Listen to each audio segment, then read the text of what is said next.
Y vamos a conversar en nuestra entrevista principal con el senador Francisco Huenchumilla. Gracias por estar acá con nosotros una vez más, senador. Porque,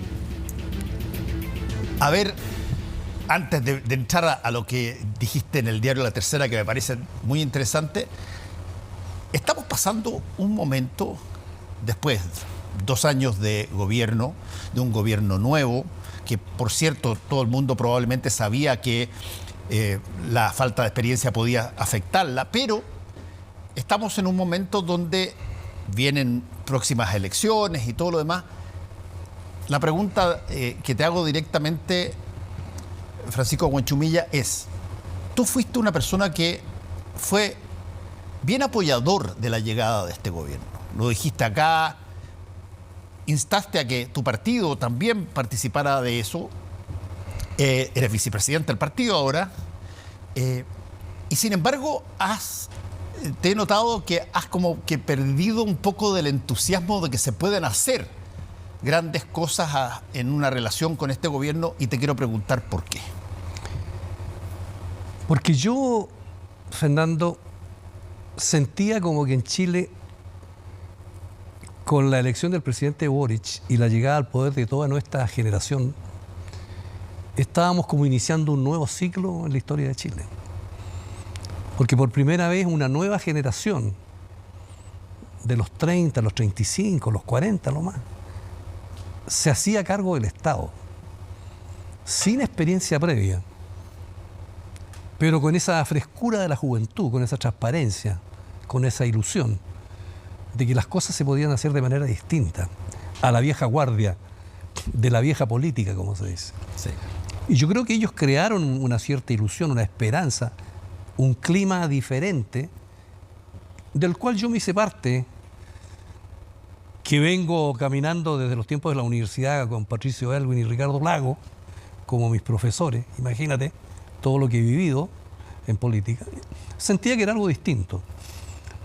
Y después de 2 años, yo siento que hemos bajado a la superficie de la tierra, a la dura realidad de que las cosas en política hay muy poco que inventar, sino que se requiere experiencia, se requiere escuchar, se requiere intercambiar generaciones, se busque hacer cosas prácticas por la gente. Entonces siento como que esa ilusión se fue. Y hoy día estamos en la cruda realidad de nuestra situación como país. Eso es un poco mi... Y esa cruda realidad, ¿cómo la describirías tú? La describiría como enredada, como sin horizonte, como falta de gestión política para los efectos de destrabar el hecho de ser minoría en el Parlamento, el hecho de tener una doble coalición, pero que al mismo tiempo compiten por la hegemonía de la izquierda, el hecho de que no hayamos podido sacar cuestiones tan relevantes para la gente, de que tengamos un clima de inseguridad y con lo que pasa en las 2 principales instituciones policiales. Entonces esa es la cruda realidad. Ya la ilusión se cayó. Hoy día vamos a ver cómo salimos de esto. Esa es la sensación que tengo yo. Y la salida de esto, ¿tú no la ves como, por ejemplo, con la posibilidad de que se amplíe el gobierno, que entre personeros de la democracia cristiana, por ejemplo, ahí? Alguna vez te lo preguntaron, sí, creo, y tú dijiste, mira, que había entrado el grupo, si tú quieres, del socialismo democrático, sí, y estaba, y me acuerdo hace tiempo eso, y estabas tú mirando a ver si que eso daba algún tipo de cambio. ¿Qué te parece todo eso? Yo creo que habría que hacer un cambio en la conducción política respecto de no tener 2 coaliciones, como 2 almas, 2 cabezas, 2 estrategias, 2 diseños, 2 cabezas luchando por el predominio al interior del gobierno. Y a mí me parece que el hecho de que se forme un solo partido de izquierda como el Frente Amplio, me parece un hecho positivo, pero me parece que ellos tienen que consolidar una cierta conducción que dé cuenta de que no hay 2 cabezas, sino que hay una cabeza con el presidente, con una coalición que está detrás. Y lo segundo que creo que no hay que colocar los huevos en una sola canasta con la oposición pensando que si yo me entiendo con un partido, estoy al otro lado y resuelvo los problemas. Sino que tiene que haber una estrategia de fútbol total, la llamo yo, de entenderse con todos y de buscar los acuerdos con todos. Y no ser tan unilateral que pensando si que te entiendes con un solo partido de oposición, estás al otro lado. Yo creo que ese es un diseño que no ha funcionado. En la entrevista que tú le diste a La Tercera el 11 de marzo, mientras yo celebraba mi cumpleaños, tú estabas dando entrevista. En esa entrevista, tú dices un par de cosas que no se escuchaban, por lo menos de partidos que tenían la historia así grande como el de la Democracia Cristiana. Yo no la había escuchado hace mucho tiempo. Tú dices ahí, nosotros perdimos la batalla ideológica. ¿Qué significa perder la batalla ideológica para un partido que fue, pero que no necesitó llevar a ningún otro partido de acompañante cuando ganó el 64? Significa que en ese mundo distante hoy día del siglo XX, cuando la democracia con el gran presidente Eduardo Frei logró captar lo que en ese minuto Chile requería de hacer cambios en democracia y de tener un cuento, un relato que le hizo sentido a la gente. Como que fue con un solo partido que pudo gobernar, donde sacó una inmensa mayoría, y la democracia cristiana por muchas décadas fue el principal partido de Chile porque le ofrecía a la gente un relato, una identidad. Tú preguntabas qué es la democracia cristiana y ahí está Frei, es lo que han hecho, es sus ideas, la conducción del país. Cuando después el mundo cambia en Chile con la dictadura y el mundo cambia con la revolución tecnológica, las comunicaciones, lo que hoy día existe en ese mundo, el mundo cambió dramáticamente.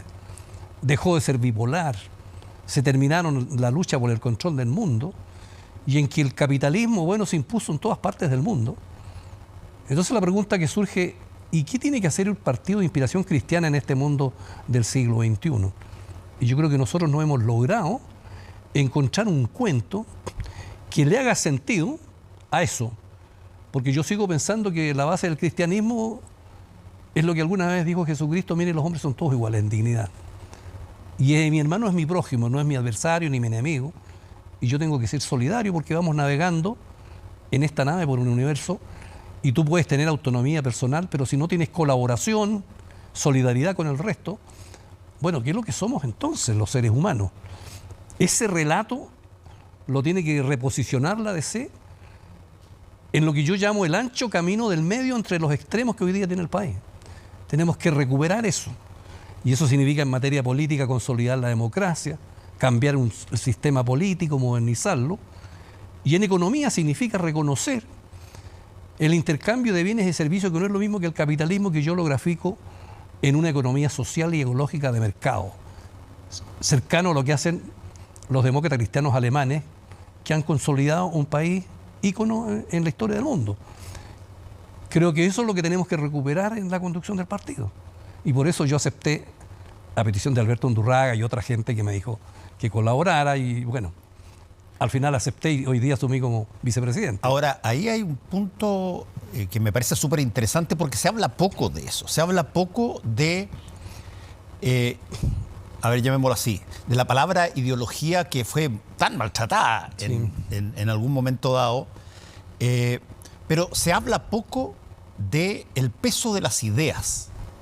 Más bien estamos llenos de personas que tienen medidas y tienen planes, y el 90% de los planes de repente son hacer, pero pedazo a ti, que te señalo y te identifico como mi adversario y como mi enemigo también. Lo estamos viendo en un montón de países alrededor de América Latina, que sacan presidentes sobre la base de discursos tremendamente brutales contra enemigos que se advierten son absolutamente intratables. Bueno, nosotros no hemos llegado todavía a eso, a pesar de que hay algunos que lo están intentando, pero ¿cuál es la amalgama que podría unir relativamente bien un espacio de pensamiento donde uno pudiera sentirse que, aunque no compartiera todo, formaba parte de eso. Eso era una constitución en algún momento dado y hemos fallado 2 veces en las constituciones. Claro, lo que pasa es que hemos visto en el mundo, ¿no es cierto?, posiciones extremas, sobre todo de extrema derecha, gobiernos autoritarios, y en que llegan con mucha influencia a lo largo del mundo, y mucha gente acá en Chile también se entusiasma con eso. Pero eso es vivir en un mundo que te da a lo mejor réditos en el corto plazo, porque significa que tú estás en un mundo polarizado, en un mundo de fanatismo. Y la gran lucha de la humanidad con la modernidad hace 400, 500 años en adelante fue la lucha por la tolerancia, por aceptar las diferencias. Y entonces significa que hoy día en el siglo XXI estamos volviendo el mundo atrás, y en que tú tienes la verdad y el otro está equivocado. Eso terminó con la modernidad, donde antes la Iglesia Católica era la verdad y el imperio era la mano política. Pero la tolerancia te dice que es tu verdad y es mi verdad. Y la forma de resolver eso es el sistema democrático. Porque con esos sistemas tú puedes ganar en el corto plazo. ¿Y después qué va a hacer después? Pinochet dio el golpe. ¿Qué fue después de Pinochet? ¿Cómo salió? El señor Bukele hace eso. ¿Qué va a hacer de su futuro? En algún momento se va a estar viejo, va a tener que irse. ¿Qué va a hacer? ¿Qué va a hacer el señor Maduro, el señor Bolsonaro? Lo persistente es el sistema que tenemos, donde la clave está en la posibilidad de entenderse respecto de gente que piensa distinto, pero que coloca un mínimo común denominador que te hace la paz, la tranquilidad, la consolidación del Estado, la tolerancia, etcétera. Eso es lo permanente. Ahora sí, Francisco, claro que hay una variable que es bien compleja porque tiene un porcentaje de, llamémoslo así, naturaleza humana, tiene un porcentaje de vida y experiencia, tiene un porcentaje de esperanza de futuro, y que son las creaciones de determinados miedos, donde tú, si es que la persona se siente amenazada por algo, ya sea porque sea real el miedo o no sea real, pero lo percibe, bueno, esas personas lo que buscan es los Bukele, los Milei, que les dicen, oye, yo me deshago de todas estas personas que los molestan, qué sé yo, los meto todos presos.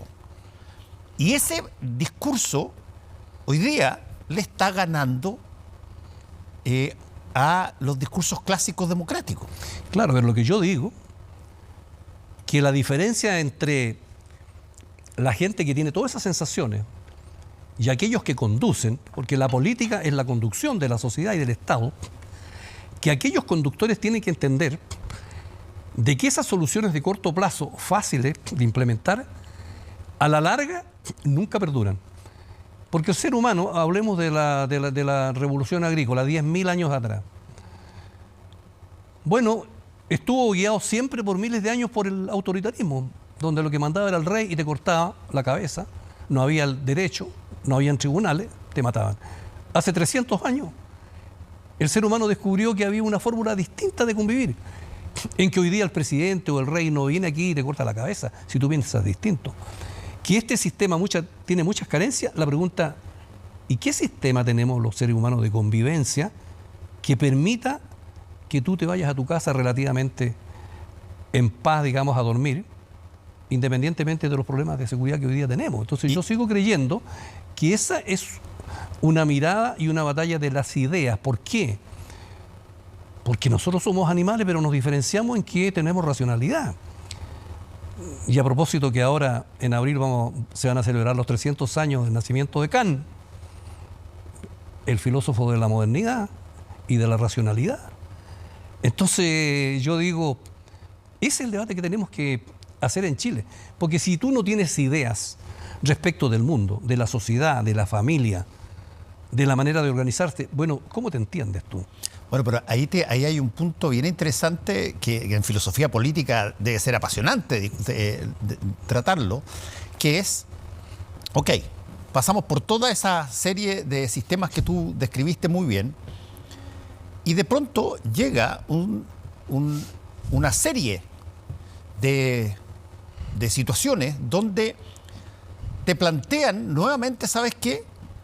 no es que haya que mejorar la democracia, pero es que sabí, ¿por qué no mejoramos las dictaduras? ¿Por qué no amononamos más la dictadura? Porque, y te van a decir, la naturaleza humana de las personas es que alguien tiene que mandar y alguien tiene que obedecer y la cosa tiene que ser vertical. Y tú ves lo que está pasando aquí y allá cuando las cosas se extreman. La gente no quiere trabajar, en fin, vemos a las personas arrancando de los países de aquí para allá y que alteran todo con la migración. En fin, hay que poner orden. Y el orden vuelve a ser la palabra central de los discursos. Claro, pero lo que pasa es que la historia te persigue, porque toda la historia de regímenes autoritarios y de esa naturaleza, como por ejemplo los nazis en Alemania, bueno, eso se derrumbó, en definitiva la fuerza no logró imponerse. ¿Y qué se impuso? Se impuso un país como Alemania hoy día, que es uno de los países más democráticos, más modernos, más justos del mundo, después de esa catástrofe que significó. Entonces, cuando tú tienes una mirada de país a corto plazo, no logras resolver los grandes problemas. Y en Chile lo que hemos tenido en el siglo XIX, en el siglo XX, que nunca hemos logrado tener un consenso respecto de ciertas cosas fundamentales. Sí. Y es algo que yo le reclamo a la derecha del país, que han estado gobernando por mucho tiempo y que han tenido el poder político y el poder económico, de no entender que el cortoplacismo, que se manifiesta, por ejemplo, en negarle la sal y el agua al gobierno y no quiere ninguna reforma tributaria, ni de las ISAPRI, ni de la salud, ni de las pensiones, eso es ganancia corta. Al final, el que pierde es el país porque tú no resuelves los cuellos de botella. Nosotros tuvimos en el siglo XX con los militares, donde no había consenso, hasta que dieron un golpe de Estado. Y después de eso entendemos la importancia que tienen las Fuerzas Armadas en la estructura del Estado. Lo tuvimos con la economía, en que nunca había consenso de que había que gastar y gastar nomás. Y después nos dimos cuenta que había que tener responsabilidad financiera en el manejo de las finanzas públicas.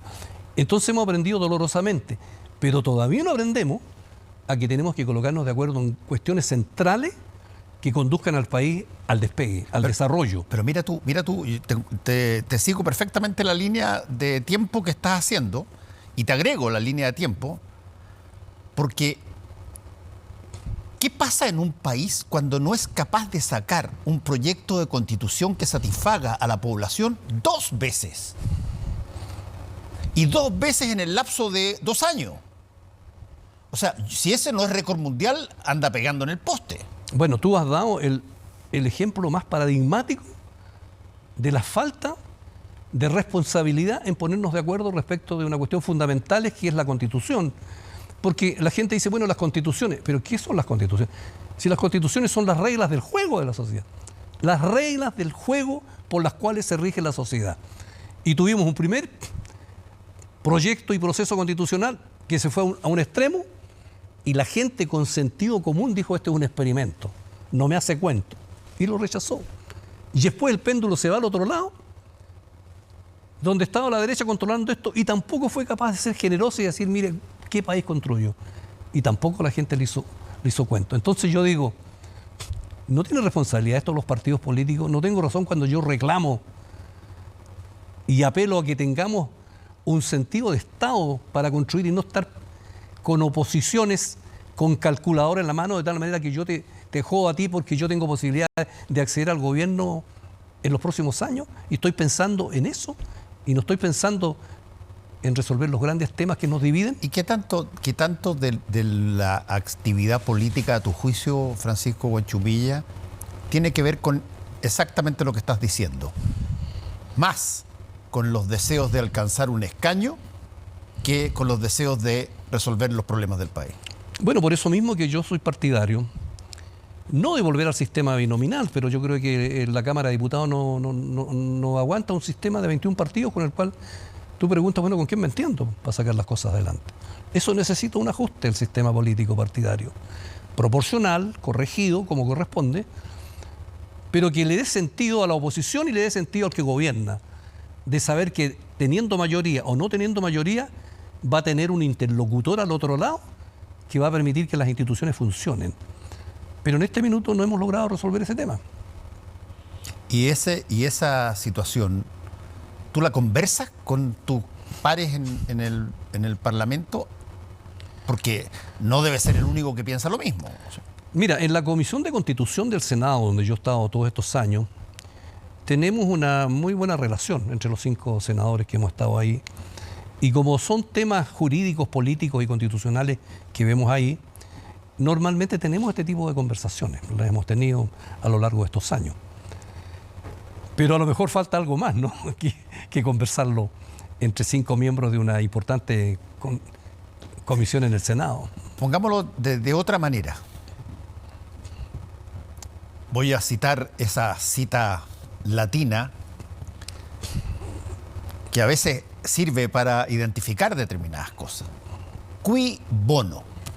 ¿Quién se beneficia con que a Chile le vaya mal, como le está yendo? O que al gobierno le vaya mal. O que la oposición no pueda sacar el proyecto de constitución que trató de sacar en el Consejo. ¿Quién se beneficia con eso?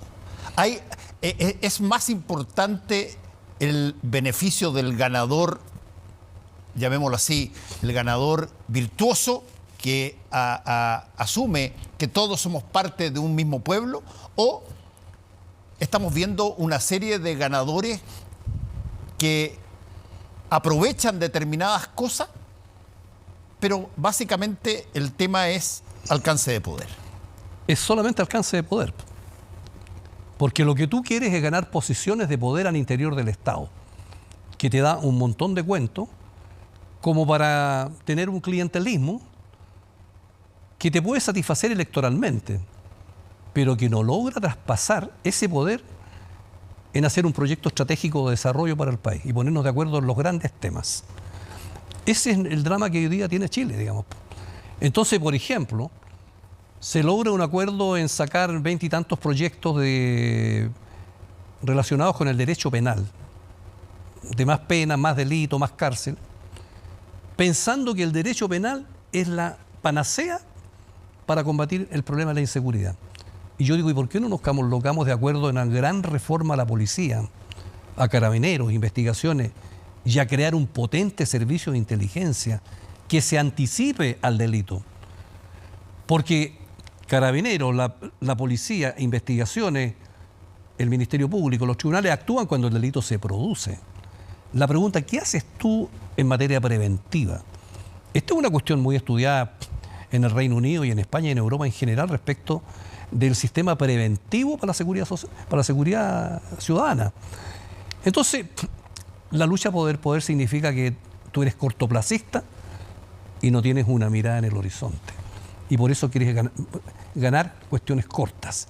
Y eso, a mi juicio, no te rinde. Correcto, pero para cambiar esa mirada, a tener la mirada que podríamos hablar de contribución, cooperación nacional, una serie de cosas que, si bien podemos discrepar en un montón de puntos, podemos acordar una serie de otras cosas. ¿Qué viabilidad o qué posibilidad ves tú en que eso se produzca cuando eventualmente el gobierno está con muy baja aprobación después de haber salido, como tú muy bien lo describiste, con una serie de ínfulas de esperanza y de juventud, qué sé yo? Técnicamente o teóricamente alguien te podría decir, pero oye, las oposiciones cuando pasan este tipo de cosas no hacen nada para mejorar la situación del gobierno. Mira, la primera responsabilidad en esto lo tiene la conducción política. Obvio. El que conduce. Obvio. En este caso, el presidente y su coalición, y más específicamente el presidente y su comité político, que son los que conducen este barco en las aguas procelosas. Es como si a ti te dijeran, mire, vamos a ir al mar de Drake y vamos a cruzar para la Antártica. Y tú dices, yo quiero saber quiénes son los capitanes. Bueno, esto me da confianza. Ellos tienen que conducir ese proceso y decir, en base a este escenario que tengo, difícil, complejo, adverso, ¿cuál va a ser el diseño que yo voy a tener? Si tú te dedicas a la cosa puntual, al proyecto, a los pasillos y a conversar con uno y con otro y sacar cosas puntuales sin un sentido estratégico de conducción, viene en la paralización política que hoy día tenemos, donde hay un problema de gestión política. ¿Tú dices que eso es lo que está pasando hoy día? Yo creo que es eso. Y al frente tienes que tener tus partidos fuertes, porque la democracia funciona en relación con partidos fuertes que son capaces de representar los grandes anhelos de la ciudadanía en los momentos que están. en el siglo XXI, en este mundo que hoy día vivimos, y que entonces al frente del gobierno u oposición, sean capaces de verificar cuáles son los puntos centrales en que el país necesita salir adelante. A mí me parece que tenemos un problema de crisis de gestión política en el país. ¿Cómo se resuelve eso? Yo creo que habría que hacer una modificación al sistema político. Creo que la coalición tiene que ponerse de acuerdo con su otra coalición para tener una conducción unitaria que le permita decirle al país, mire, somos dos coaliciones, pero somos un solo conductor. Y creo que hay que pedirle a los partidos, digamos, un punto de vista un poquito más estratégico. ¿Hay generosidad para eso? Se requiere no solo generosidad, se requiere formación política. Se requiere que el mundo político lea la historia, lea otros procesos, lea lo que pasa en el mundo, que tenga una sólida formación ideológica y política, que lea. Yo siempre ando regalando libros, porque mi vida ha sido, bueno, leer de todo, historia, de todo eso. Porque eso te forma para ver cómo el ser humano en distintas coyunturas ha resuelto estos temas, porque tú no vas a inventar la rueda. Pero yo creo que nos falta un poquito de eso. Falta esto. Mucho. Francisco Guanchumilla, muchas gracias por haber estado con nosotros de nuevo. Gracias, Fernando. Muy bien. Gracias.